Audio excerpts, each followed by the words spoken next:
especially in the residential space, you cannot install just a solar array and expect to get any real return on investment. I think that the best bang for your buck, if you will, is to have storage, not only to get that return on investment, but I think that also grid resiliency is key, and also having the backup functionality that storage offers. That way, you're not just relying on the utility, but you're having your own energy independence. Doing great. Hello and welcome everybody to the first ever episode of Renon Battery Banter, where we talk about the entire energy storage market. We meet with some of our partners and we learn about what's going on in the energy industry today. I'm Russell Willems with Renon Power. In this series, we're going to sit down with technology partners, product leaders, and field experts to talk about what installers actually need to build safer, more reliable, and easier to deploy solar and storage solutions. Today in particular, we're going to be focusing on the questions of the U.S. residential market. Over the last few years, solar has shifted significantly. Backup readiness, storage for customers' expectations, and what installers really need to do differently are all questions that we're kind of asking ourselves here, both as manufacturers and as I'm sure as installers as well. And for these installers, it's not just a product conversation. It's about the confidence in customer education, their ability to implement these systems, and the configuration path as requirements are changing and legislation is moving around. Permitting is also always a huge part of the question and creating significant challenges for installers. So our goal here is to really build confidence in the understanding of the direction markets are headed, talk about some of those problems, challenges, and see how things have shifted, and also just enjoy a conversation with our guest here today. Joining me today is Matt from Fronius. We'll talk about what's changing in the residential solar space, the energy markets, and what installers should prepare for. So with that, Matt, thanks for joining us. Do you mind introducing yourself? Yeah, thanks for having me. Yeah, my name's Matt. The one of the technical sales advisors here at Fronius USA. Been in the industry for over 11 years now. I've seen the ups and downs, and I am just glad to be here. I think we can just kind of dive right into it. I think I'm curious to hear from your perspective as we're kind of diving into these things. What is the state of the energy landscape? I think over the last, I don't know, decade and a half, we've really seen solar have its heyday. It was a gold rush in some sense. People were going out knocking on doors. There was a lot of money to be made in solar and a lot of value to be created. For a lot of homeowners, putting solar and having net one-to-one metering, so every dollar you sell back or every kilowatt you sell back, you get the same amount of value that you would be purchasing it for. That's changing. So curious to hear what your perspective is, how you've seen it shift, where you've seen excitement in the industry, and where you've seen some constraints or fears. So with that, what Yeah. do you think? So, what I've seen is, especially in the residential space, you cannot install just a solar array and expect to get any real return on investment. I think that the best bang for your buck, if you will, is to have storage, not only to get that return on investment, but I think that also grid resiliency is key, and also having the backup functionality that storage offers. That way, you're not just relying on the utility, but you're having your own energy independence. Yeah, I think that's a huge component of it, being able to kind of step away. And I think the energy rates are changing so quickly these days. That's part of what's really driven the shift in the market is that not only legislation has changed, which we can talk about what the incentives look like and how those will shift a little bit later in this conversation today. But really, even in the last 3 or 4 months, we've seen rate shifts. A lot of those times, those rate shifts aren't necessarily to every kilowatt hour being more expensive, but it focused on demand charges. And as a homeowner, when your peak demands are typically between 4 p.m. and 9 p.m., you're getting home. A lot more people are using EVs. The grid's just significantly more strained, and the utilities response to that is to increase prices. So in the face of these increasing prices and shifts in bills that you really can't control, yeah, you can try and keep your lights off a little bit more, but you have no real say over those rate structures that the utilities are coming at you with. So I think you hit the nail on the head there in terms of how do we regain that energy independence. And I think a big part of that energy independence is even knowing and understanding your own power bill. How do you encourage homeowners to start investigating this when they see a bill that's just like, wow, this looks really high? What are you looking for on there to try and understand it a little bit more? So if we're talking a customer that already has solar installed, I would strongly recommend having some sort of smart meter installed to be able to find out where and what times you are consuming your electricity, and if you're noticing a severe trend, of course, when they first get home from school or work, then it may be time to start talking battery storage. So that way you can use that stored energy from when you're gone to offset that consumption at night with your own energy that you produced. Yeah, and in your background here we see the beautiful 24 hours of sun. So I guess to dig in on that a little bit, as we've seen these changing landscapes, energy storage is a great consideration. But what's really to be done about it? How does energy storage shift what it means for someone that has solar, or someone that doesn't have solar, and they're just looking at their energy bill for the first time? What kind of interventions might solar alone versus solar plus storage, or considering just storage? How do all the different things play out, and what is the advantage it really go gives you when it comes down to your power bill? I mean, if you're generating solar all day, does that not offset your power bills the way it used to, and that you can just sell back what you get? Not anymore, unfortunately. Back, maybe 5, 10 years ago, that was the case where, you were getting 1 to 1 for what you sent to the grid. You get that credit back. Unfortunately, due to rising cost of, maintenance and things of that nature, they just don't pay out as much as they used to. That's where a customer has to think, do I really put solar on without storage? Because it doesn't make sense in this landscape now. Storage, because you have the ability to, harness that power and keep it for yourself, that right away will offset any costs that you incur over time due to, paying for the batteries and things of that nature. Yeah, I think that it no doubt has a big impact when you're able to self-consume your solar beyond just the hours that the sun is out. And I think an important thing to note here is this is going to be different per market. There are little pockets of the United States where they are still close to one-to-one metering. Obviously, some of the largest solar markets where people are the most sensitive to this stuff are going to be the California markets. They've shifted from NEMA 2 to NEMA 3. And with that, it means you're getting less payback on every dollar you sell. Whereas if you're in somewhere like, I believe Michigan is still pretty close to this to net metering. I know parts of Washington, D.C. and Maryland are still very close to net metering. So in those circumstances where it is one to one, why would I still think about a battery?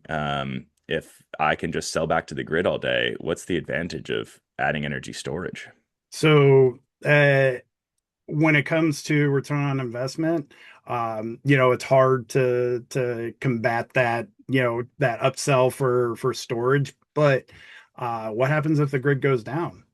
You don't have any way of, harnessing that power that's being, produced by the panels. You have to have something to keep that inverter alive.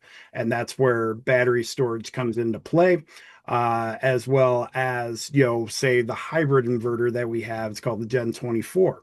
It can operate without the utility, with the batteries to, help you with your consumption when the grid's down. Because let's face it, everybody goes through power outages. I'm not immune to this. Actually, a few weeks ago, we had some pretty bad storms, knocked the power out for a couple of days. And, unfortunately, I live in an apartment that doesn't have solar or batteries. You're kind of stuck. You're waiting for the utility to come back up, and having battery storage with a hybrid inverter will give you that independence from the utility. Yeah. Yeah, it's crazy how quickly it feels like we just get plummeted into the Stone Age as soon as the lights go out. It's like all of a sudden nothing works. It's like, what does this really, all of my life revolve around power? And surprisingly enough. The other thing I might add to that, I think, when you're looking at if you're in a market where it is still net one to one, how long is it going to stay that way? If we look at the California market, if we look at all the other markets around the United States, are we seeing consistency? Are we seeing utilities shift the way that they're thinking about this bill? So I might be net metering now, but what does that mean for 2 years, 5 years, 10 years from now? Oh, I will tell you, pretty much all the utilities are either investor owned or privately owned, and they're in the business to make money. And if they can make money, they're going to. And not only do they have the considerations of, all right, everything costs more, inflation goes up, but also, with the rise of data centers throughout the nation, that is a considerable strain on the utility. And there are a lot of places that they're not having those data centers pay for that infrastructure. They're actually having the homeowners and the business owners pay for that stuff through their bills. And just in my area in Northwest Indiana, our utility rates went through the roof when we had just the announcement of a data center. Oh, wow. So the days of net metering and and the low utility rates in Hmm. this landscape is coming to a close and pretty quickly with the Yeah. AI boom. Yeah, it's somewhat almost frightening. And I think that's certainly a topic that we'll dive into on this podcast in future episodes. What are data centers doing and what's the impact of them? And then what kind of interventions they can take and we can require of them to take to help prevent them burdening the grid in the ways that we're seeing. And you're exactly right. I think for utilities, it's a supply and demand question. And a lot of the time, utilities aren't necessarily willing to face the massive capital expenditure of building and expanding their power plant. So if you have a grid, and especially if that uh, needed expansion and capacity is only required for 4 to 5 hours a day, that's essentially what is shifting this ideology to have peak demand charges. And I guess if you don't mind, just for those that aren't necessarily aware, can you give us a breakdown a little bit of just consumption charges versus demand charges as a whole? Because some of the viewers might not necessarily be familiar. Sure. So, consumption charges are what they normally would charge, for you to consume from the utility. The demand charges are, certain times during the day where everybody is at home, they are consuming, and there you are paying a premium for that consumption. It can go from, say, 15 cents a kilowatt hour all the way up to like 50, 60 cents a kilowatt hour, depending on which utility you're interconnected with. San Diego, I know, is one of the most expensive utilities, and they can get close to $1 kilowatt hour, Holy cow. depending on what the demand is, and that is expensive. Yeah, absolutely. So And I think, um, yeah, that call out for what how peaks operate is just shifts the cost structure so significantly to realize that energy you buy overnight might only be at that 5 cents a kilowatt hour, but energy spent from 5 to 9 is double or triple that. So the opportunity for arbitrage and considering there. Another factor that I think is really important to know about in your power bill is, and you see it a little bit larger on the commercial side of things, but it is still present for homeowners, a singular highest draw throughout the entire month. So a lot of the time, utilities will look in 15-minute increment windows, and you have a singular highest window of your consumption. That is to say, one point in the month, you got home, you plugged in your EV car, all the lights were on, the AC was running, and for a single 15-minute window, your home was consuming around 80 kilowatts. That's very large for your home, but let's just say that that's the spike you see. You're going to get charged at a kilowatt rate for the entire month as uh, the logic there from the utility being this is how much capacity we need to be able to have as a utility. Because if everybody is at their peak at the same time, we need to be able to cover that. And this is the expense that that burdens us with. So rather than getting charged by the kilowatt hour in off or on peak times, there is a demand charge that is a singular charge per kilowatt. And those are typically $5 to $25 per kilowatt, depending on the region and the jurisdiction you're in. And it's that single or highest window that sets your price for the whole month. And I think there's some really cool interventions that both solar and storage combined can provide. And there's some functionality that allows us to capture that in the awareness of the equipment that says, hey, anytime home consumption gets above 30, start discharging from the batteries so that we minimize what our total demand charge is for that entire month.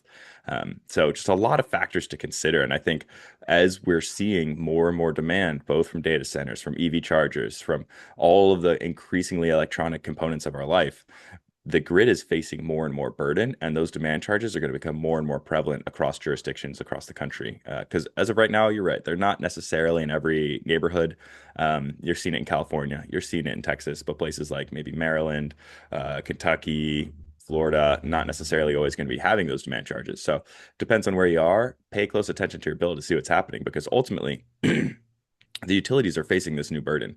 Can you talk about, Matt, do you have any experience or ideas about what utilities are doing from their end to actually leverage that dispersed energy storage to help shift the burden of generation just from the utility? Yeah, so there's programs out there, they're called virtual power plants, where they actually key into your system, if you have, inverter, battery storage, and things of that nature, to help stabilize the grid where it's needed, and also, spread out the load amongst a large number of, distributed energy resources. So having those can help mitigate the utilities burden by just having that capacity whenever they need it. Yeah, and that's a huge opportunity for earnings for the homeowner as well. Is that if you choose to participate in a VPP program, the utility is saying, hey, we're in a major demand moment and we need additional power that we don't have. We're willing to pay you a premium for the energy that you can provide us. And instead of getting paid your 50 cents a kilowatt, they might pay you as much as $1.50 per kilowatt hour that you can feed back to the grid at that time. So even if you only participate in maybe 3 or 4 events a quarter, that still can shift to pretty sizable savings and returns. So Absolutely.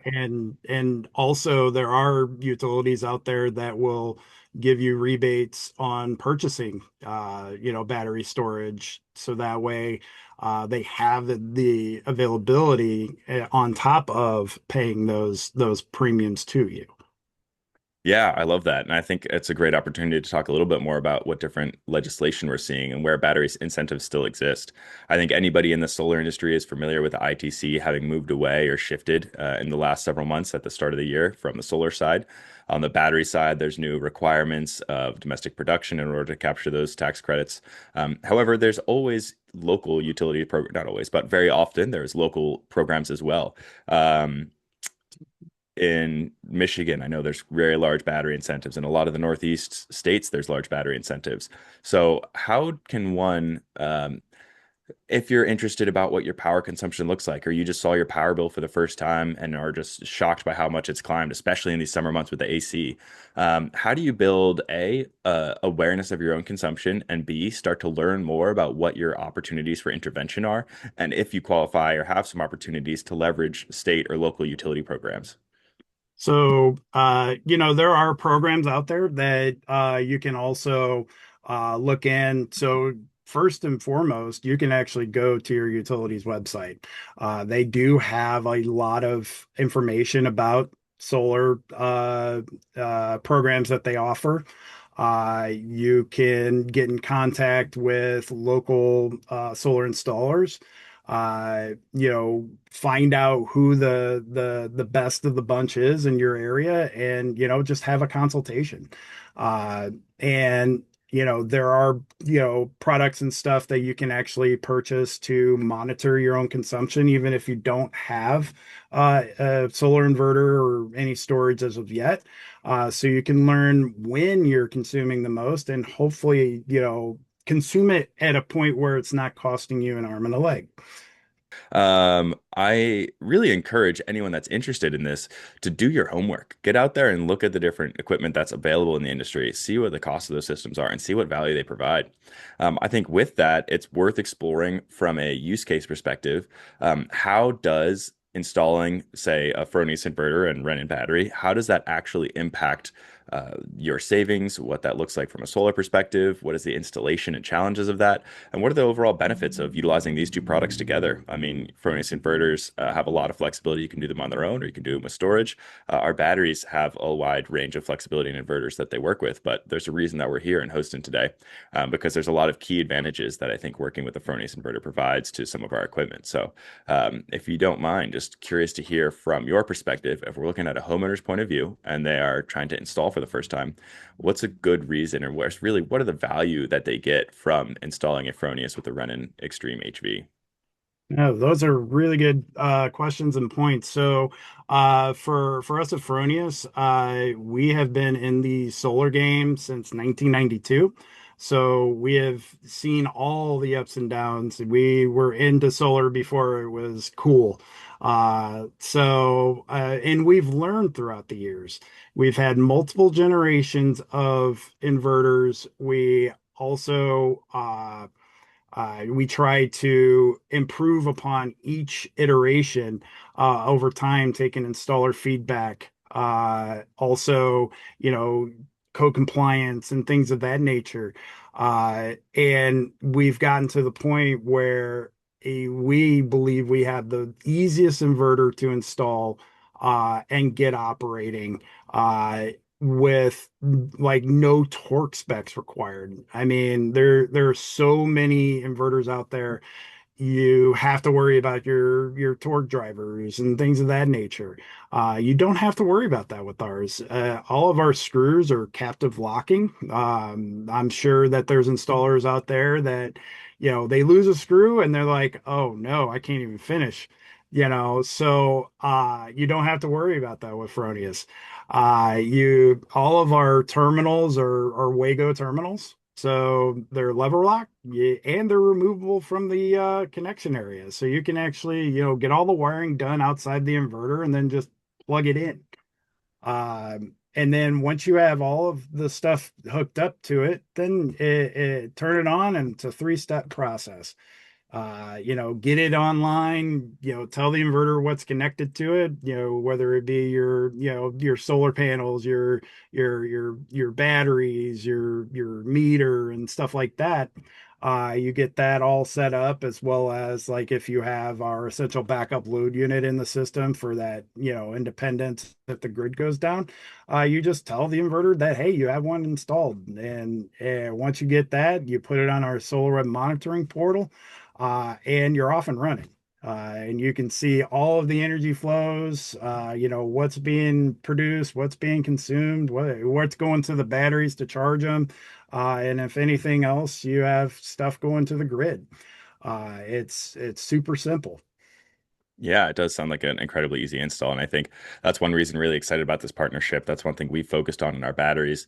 The Extreme HV, being a high voltage battery, which we'll touch on here in a second, is really designed to match that ease of install. It's stackable pieces of equipment. There's no dip switches to define which cells go where. You really drop the base near the wall where you would want it, stack each of the 5 kWh battery modules on it, up to 20 kilowatt hours for one of our high voltage stacks. You put the master controller on the top, and then you have your terminals that flow directly into the Fronius above it.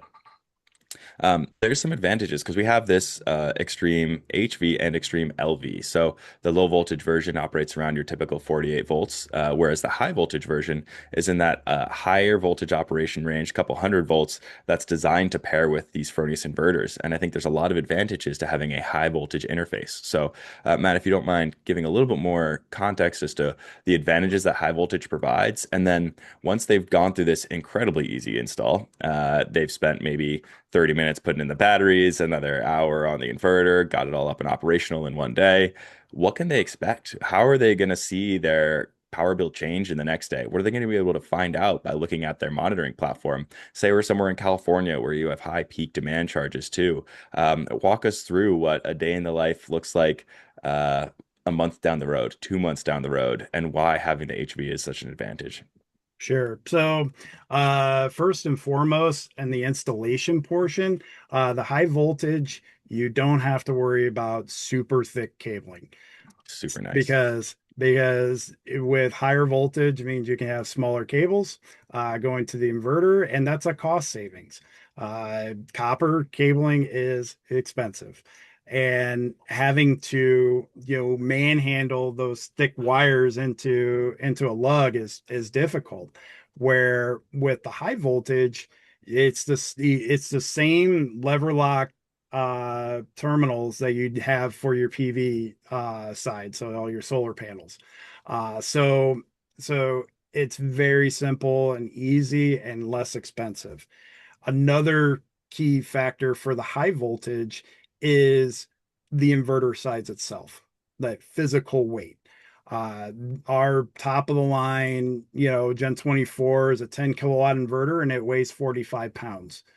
Wow. You look at a typical low voltage battery inverter, they're probably close to 100, 150 pounds.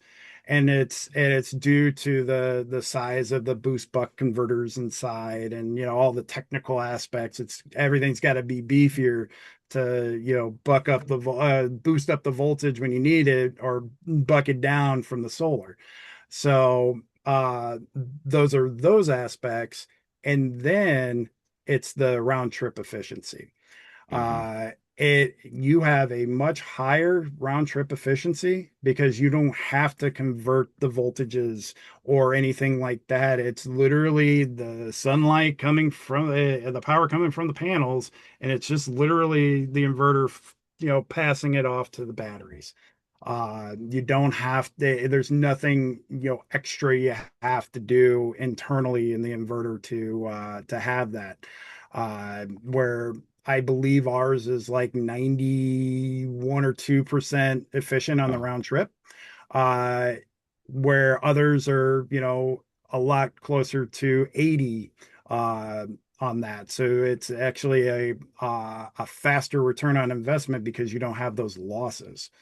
Uh, and on the after everything's installed, running great, they notice, like say in California, they have their time of use charges, those demand charges.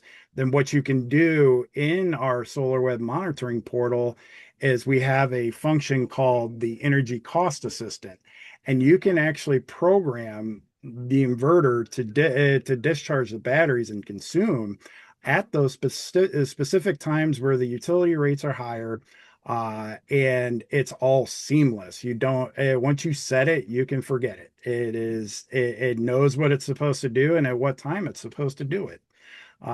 So with those, with the pairing as well as the monitoring and the software involved, it is a much faster return on investment. yeah, I think that round trip efficiency is huge. You can't be understated. And just as a general rule of thumb, the more you modify and adjust the electricity, the more losses you're going to have. So being able to kind of hand it off smoothly without having to do a lot of transformation to it really just improves. And then as voltage goes up, amperage goes down, allows you to have smaller wires and less resistance in them. So overall, just a more efficient system. And then having the cost assistant really allows you to be specific and targeted around where you want to best intervene. Because not only is it just, hey, this is when the most expensive power is, it's also, this is when I generate or this is when I consume the most. So it's not as simple as a cookie cutter, match your discharge to whatever the utility rates are. It's match your discharge to your usage, which you have so much insight on now with these inverters that then can help shape what your savings plan is. Absolutely. Uh, Yeah, thank you so much for taking the time to talk today, Matt. I think this has been incredibly insightful. Really learning so much so quickly, and I think the industry has shifted in massive ways. And we're looking forward to having more and more conversations. I'm sure we'll have you back on before long. With that, before we hand it off, is there anything that Fronius has coming up that you'd like to share with our listeners, or anything that you'd like to let people in the industry know? Sure. So this is more for our for the installers out there. We do have a partner program where you would actually come to our facility in Portage, Indiana. We'd show you around the place, see what we've got going on, and then it's a 2-day training where you learn all about us. Our inverters, you actually get hands into the inverters, being able to do like field replacement stuff that normal installers wouldn't be able to do, which also allows you to get lead sharing from existing customers that have Fronius inverters. Where you're actually on our map, they have a Fronius inverter. It's not functional for whatever reason. They search our website and you pop up. So that is, you're getting some business that way, as well as if, say, for instance, the inverter does need to be replaced. With the Gen 24, it could just be installed as a grid tie only, and then later upgraded when customer is ready for batteries. So you don't have to swap out the inverter. It's a future upsale, as well as having all the marketing support that we can give. I think it's a great program, and if you decide to do it, I'm one of the trainers, so you get to meet me in person. I love to hear that. I love to hear that. Yeah, we actually are just launching our certified installer program as well. Ours is all virtual though, so it does sound like a major advantage to be able to get on site, get your hands in this equipment, and then become fully certified, not to just do installs, but to do field replacements. And then if you have someone in the area where there's an issue, you're calling your certified installers to make sure they get to the right place. Huge advantages there. And I think we are excited to be launching our own program. Renon Academy is going to be is currently our certified installer program. Feel free to visit us at renonpower.com to learn more. If you go through all the modules on training videos for installation of the equipment, troubleshooting the equipment, and then pass our evaluations, and then have done your first install with our equipment, you get added to our map in the same way that leads will flow to you for those that are looking to install our batteries. Um, That's awesome. this is this is and as always, also check Renon's website for Renon Academy for webinars upcoming. We actually are co-hosting a webinar with Fronius in the near future, so keep an eye out for that. And then we also, from Renon Power, host a lot of C&I webinars as well if you're interested in more of the commercial and industrial space. And then just a general intro to Renon just about every other Friday. So really look to make sure that we're doing our best to support the market in education and helping to understand what products can do and what direction the market is going. So with that, thank you very much for your time, Matt. It has been a wonderful conversation, and we look forward to having you back here soon and talking again in the future. And with that, Yeah, I think thanks. we Thanks for having me. absolutely. And with that, I think thank you for celebrating our inaugural episode of Renon Battery Banter. Until next time, thanks everyone.